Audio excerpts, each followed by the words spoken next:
Привет! Сегодня мы погружаемся в мир кыргызской лошади. У нас есть интересное антропологическое исследование, полевые заметки из Кыргызстана. Да, исследование Ребекки Кэссиди от 2009 года. Точно. И вот попробуем разобраться, что же это такое кыргызская лошадь, кто решает, какая она, и почему это вообще, важно. Это ведь не просто про животное, правда? Совсем нет. Это и символ, и часть идентичности, и вот, как оказывается, такая зона споров. Да, и тема очень показательна. Тут тебе и культура, и генетика, и национальное самосознание, и внешнее влияние на то, как мы вообще определяем породы. Вот-вот. Основная штука здесь, как мне кажется, это напряжение. С одной стороны, попытки сохранить породу, по таким современным стандартам, часто западным, а с другой — местные традиции и практики, которые складывались веками. И ведь эти попытки улучшить или как-то стандартизировать, это ж не вчера началось. В источнике упоминается и колониальный период, и советский. Ага. Вспомним ВНИК, Институт коневодства. Они же по всему Союзу старались внедрять стандарты, улучшать местные породы, часто, чистокровками, арабами. Да, и получалось, что маленькие, но супервыносливые местные лошади, которые идеально к горам приспособлены, они как бы не вписывались в эту имперскую или советскую логику прогресса. Именно. Приспособленность к среде — это было вторично. Главное — стандарт. И вот на этом фоне, значит, в Кыргызстане появляется Жаклин Рипар, француженка, да, ее фонд «Кыргыз-АТ». Да, и миссия у нее — возродить кыргызскую лошадь и традиции кочевников. Она прямо обеспокоена, что с советских времен порода, чистота ее потерялась. Цитирует кого-то: «Они не следят, не знают, от какого жеребца, жеребята». Звучит знакомо для таких проектов сохранения. И она подходит к делу системно, создает стандарт породы. Смотрела архивы, сама наблюдала. Стандарт этот потом утвердили в Министерстве сельского хозяйства. М.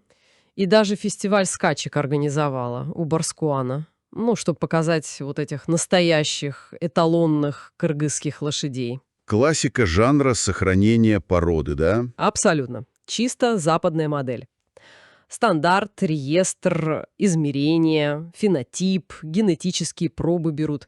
Все ради чистоты линии, родословной, индивидуальных качеств, которые можно измерить.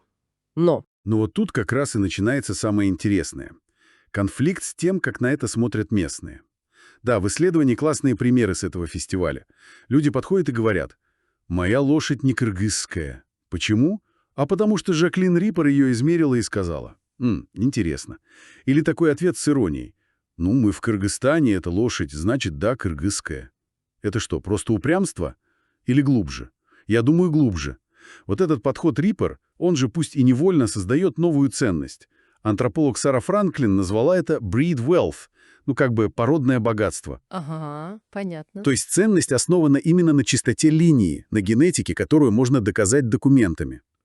Это можно вывести на рынок, монетизировать, и это может быть выгодно тем, кто в эту систему включается. Но при этом... Но при этом обесцениваются традиционные практики. Там ведь ценность лошади совсем в другом. И в чем же, судя по заметкам Кэссиди, главная выносливость, конечно, пригодность для гор? Ну да. Есть и предпочтение по виду. Невысокая, голова большая, тело короткое, грива густая. Но даже тут по-разному ценят.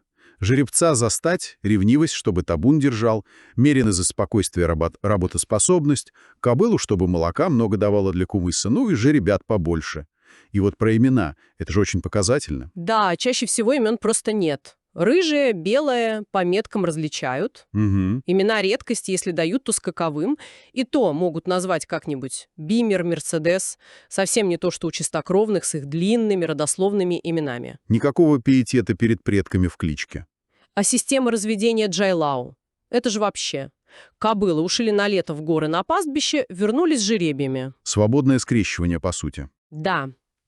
Никаких тебе заборов, никакого подбора пар. Отбор — это вообще редкость. Соседу жеребца одолжить, пожалуйста, и бесплатно. Там цитата была классная у одного владельца. Какая? «Я не знаю его отца, какая разница, это хорошая, сильная лошадь».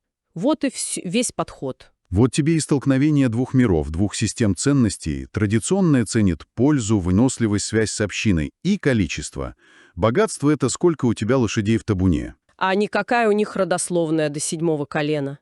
Именно. Имена про функцию или цвет.